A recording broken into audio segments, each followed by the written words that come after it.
10 րոպեում են սալատ ենք սարքում, որ սաղի բերանը բաց մնա։ Big Mac։ Լավ ժարիտ ենք անում մեր տավարի ֆարշը։ Շին ավելացնում ենք աղը,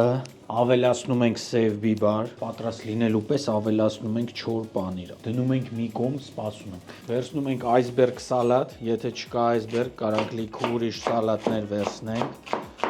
Չերիկները,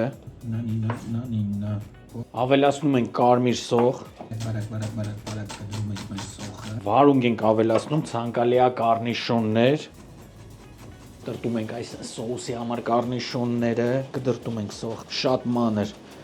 Սոուսի համար ավելացնում ենք մեր կառնիշոնները, ավելացնում ենք մեր մանր կտրտած սոխը, կետչուպ, գարչիցա, մայոնեզ։ Վերցնում ենք մեր iceberg-ը, չերիկները, բարակ կտրտած սոխը, կառնիշոնները, նախորոք չորացրած սուխարիկները, ավելացնում ենք մեր ֆարշը ու վրան լցնում ենք մեր սոուսը։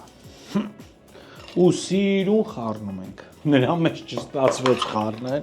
Այս սալատը գեղեցկության մասին չի, բայց դե փորձենք։ Բոմբա, վերջնը։ Ուզում եք ձեր հյուրերին զարմացնեք, հաստատ կզարմացնեք։